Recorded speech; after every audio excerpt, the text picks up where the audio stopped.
this works. Okay, I don't know what happened there, but we're back, and I'm normal, and that was scary. Anyway, so let's talk about Ant-Man and the Wasp. This video will have no spoilers. Alright guys, so let's begin in the best place to begin, in the place where the good lives. Alright, so let's get into the good right off the bat. It was great to see Michael Pena, T.I., and the cast, you know, Ant-Man's buddies. I'm gonna put a picture of him about right here. Yeah, it was great to see Paul Rudd, the titular character Ant-Man. Let's put a picture right here. And of course, Evangeline Lilly, who plays the Wasp, again, right here. Okay, so basically that was fantastic. There were some really great action sequences, really funny moments, and yeah. And I guess that's where we're gonna leave it. So let's get into the bad. Okay guys, so the bad. Bad. Okay, so this is a problem. Okay, Marvel's managed to avoid having the sequel curse.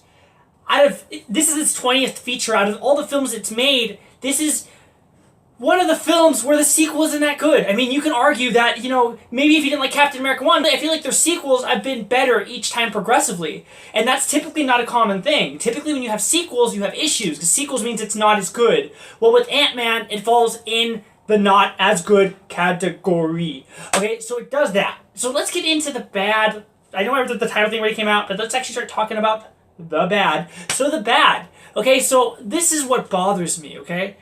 It's like, it's just not as fun the second time around.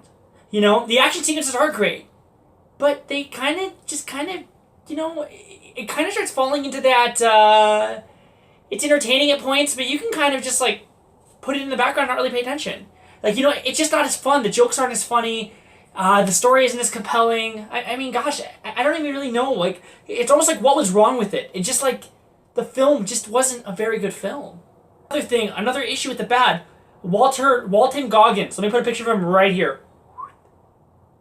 Okay, if you can see it, it's on there. Everything about him being in this film, he was just one of those generic, you know, characters, like a side character for fluff. And it seemed very lazy on Marvel's end to add him as a character. And it was terrible. There was nothing that was added, nothing beneficial. He was just one of those lazy, unlikable characters that was there just to take up screen time to keep us distracted from the main story and keep something else going. Okay, now it's gone.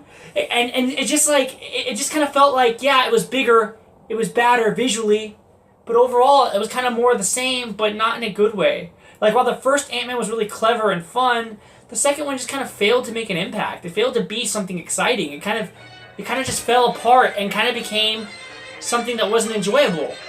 And it just didn't work. That being said, let's finish this off.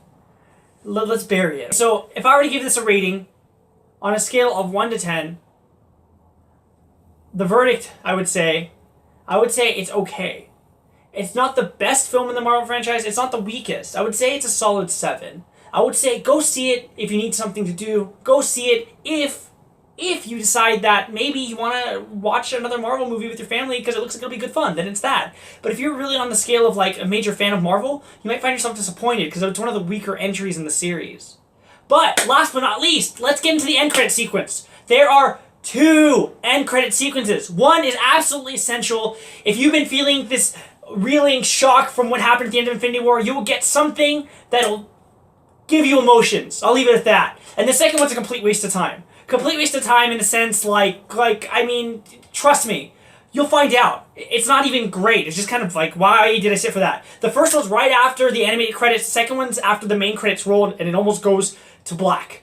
Okay, guys? As always, Thanks for watching. Oh my gosh!